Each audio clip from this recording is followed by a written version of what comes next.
couple guys that in that one time, I know that one time out in the second half, Oates kind of challenged you guys' energy, kind of directed at you a little bit, and you're like, all right, you took on that challenge. You know, what do you say in the huddle that kind of got you going?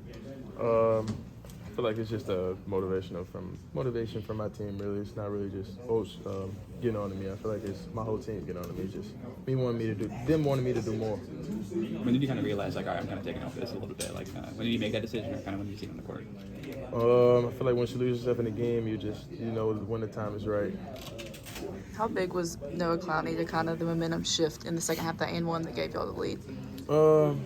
He's really big, actually. I mean, it wasn't just the and one. He took the big charge on Kobe Brown, so I feel like that was the biggest play of the game, was him taking the charge. You had the 4 points in the first half, right? But you obviously helped other ways. How important is it to, if your shots are not going to fall, which obviously you found out in the second half, but if your shots are not going to fall, you have to contribute in other ways? Well, it's basketball. I mean, you're gonna miss some, you make some. So I mean, I don't really play just from shot making. I feel like as a team, we base our whole team set on defense. So it's just not about shot making. It's how you win the game another way. You sat a lot in that first half. I forget the second foul. Then you get the third. Like, I think was it 2 minutes into the second half. Were you thinking that maybe you'd come out there, or was the conflict coaches? Nah, I'm confident my team can handle business without me on the court. I feel like just me being a young leader off the court, just on the bench, cheering everybody on, just giving them the confidence that they need. Were you happy you got to stand at the third?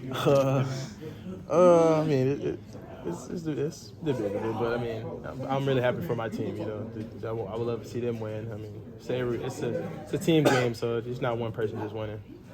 With a lot of the forwards you guys have, and the dunks, the alley-oops, the blocks, with all the momentum plays, kind of how big is that? I mean, you guys need a bucket, and it's a highlight play. I feel like every bucket for us is a highlight play, just from our energy on the bench, really.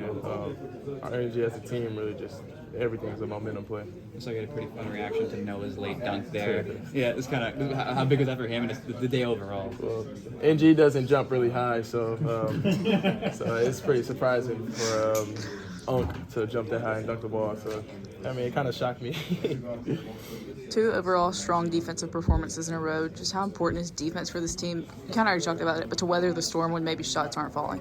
Well, we've preached defense from day one, May 28th, that we're just going to be a defensive team to just sit down and get stops when we need them. And I feel like that was the biggest thing that played along in this game, was just sitting down and getting stops.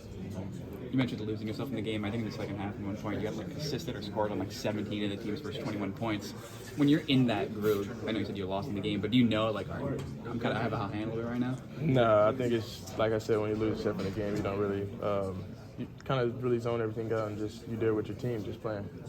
Do you have a preference on who you guys get tomorrow? We want to play anybody. The winner of this game, really. I mean, we don't really have a preference of who we want to play. You don't feel